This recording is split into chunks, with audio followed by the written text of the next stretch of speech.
My name is Megan Foster. I'm 24 years old, and my boyfriend's family didn't know my secret. The first time I met his family properly, I already felt like I was apologizing for existing. We were sitting in the car outside their house, engine still running, the porch light spilling onto the drive. I kept adjusting the hem of my dress, smoothing it down like it would suddenly decide whether they liked me or not. "You're quiet," he said. "I'm fine," I said. Then, after a pause, "Your mom doesn't really like me, does she?" He sighed, not annoyed, just tired, like this was a conversation we'd already had too many times. "You're overthinking it." I stared at the house, curtains open, movement inside, plates already on the table. "I just don't want to do something wrong," I said. "You won't," he said. "They're blunt, that's all. It's cultural. It's just how they are." That word again, cultural. The way people use it like a shield, as an excuse for saying whatever they like. I don't want them thinking I don't know, too quiet or awkward. He reached over and squeezed my knee. "They'll love you once they know you. Just be yourself." I wanted to ask what version of myself that was supposed to be, but I didn't. I nodded instead. I always nod when I don't want to argue before something important. I told myself I was being silly, that I trusted him, that this was normal. I didn't know then how often I'd replay that moment in my head. The house smelled like food and heat and something sharp, like lemon cleaner. His mom hugged me quickly, her arm stiff, her cheek barely touching mine. "Hola," she said, smiling. "Hola," I replied, without thinking. Her smile paused for half a second. "Your accent is sweet." I smiled back. I've been smiling politely in other people's homes since I was a child. My grandmother taught me that, too. The table was already set. His aunt looked me up and down openly, not bothering to hide it. "So, this is her," she said, in Spanish. He squeezed my hand under the table. "This is her."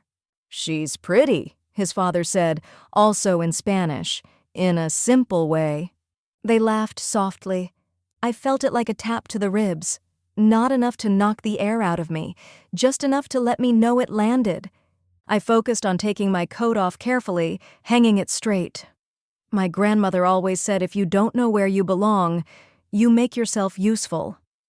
"Does she understand?" his aunt asked.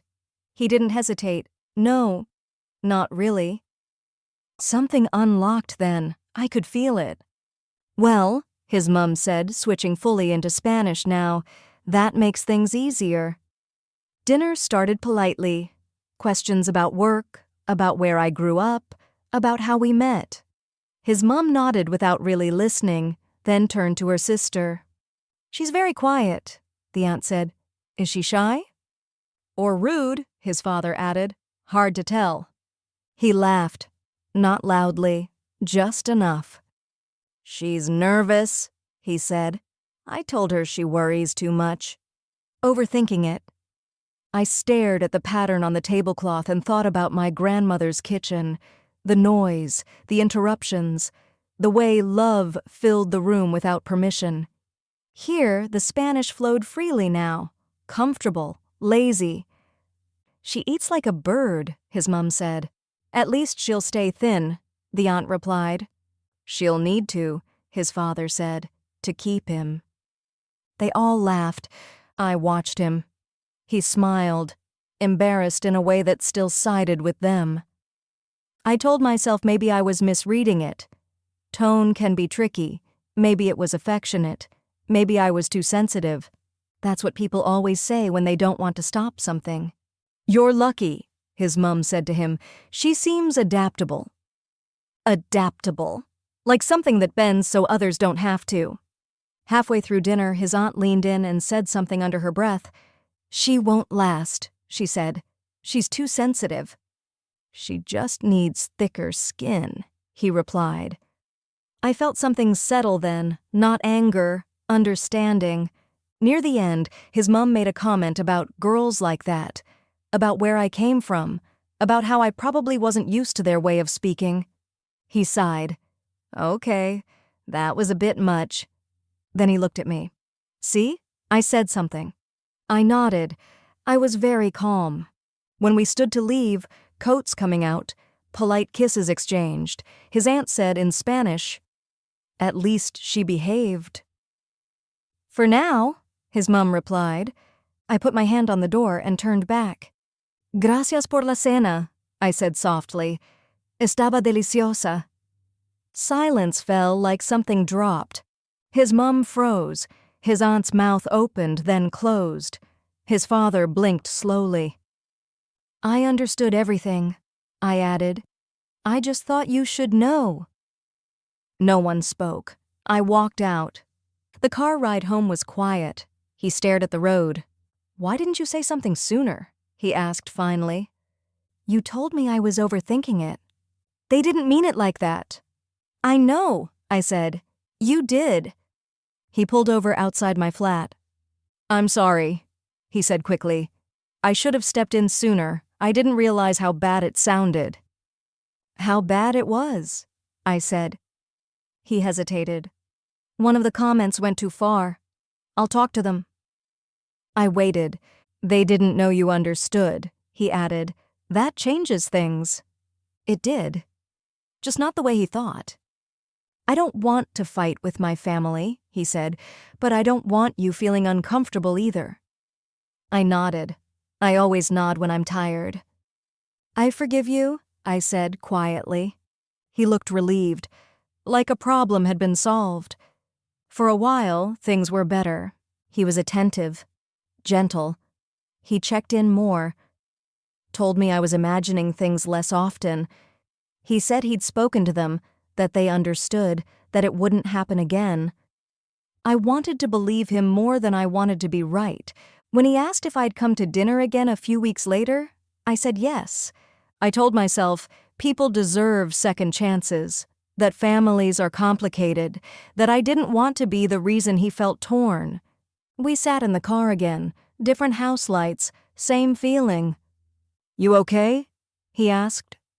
"I'm fine," I said. Then quieter. "You're sure?" He smiled. "See? Overthinking it again." We went inside. This time everything was sweeter. Compliments. Smiles that lasted a little too long. "You look lovely," his mum said. "That color suits you." His aunt nodded. "Very appropriate." The Spanish came later this time. Softer. Careful. "She's improved," his father said. "She's less quiet." "I've been practicing," I said lightly. They paused, then laughed. "Oh," his mum said, "you're funny." The comments were fewer, but they were deliberate.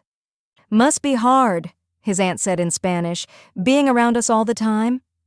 "Poor thing," his mum replied. "She tries." I looked at him. He saw it. He looked away. After dinner, as we stood to leave, his mum said something quietly to her sister. "She understands more than she lets on." I smiled. "Sí," I said. "Lo suficiente." They froze again, different this time. Not shocked, exposed. In the car, he didn't speak. "I gave you a chance," I said finally. "You gave them another one." "They were trying," he said. "So was I." He pulled over. "I don't think I can do this," I said. "Not like this." He stared at the wheel. "You embarrassed them." I nodded. "You let them." I got out of the car. I didn't cry, I didn't shout. I just stopped translating myself for people who already decided not to listen. And I never went back.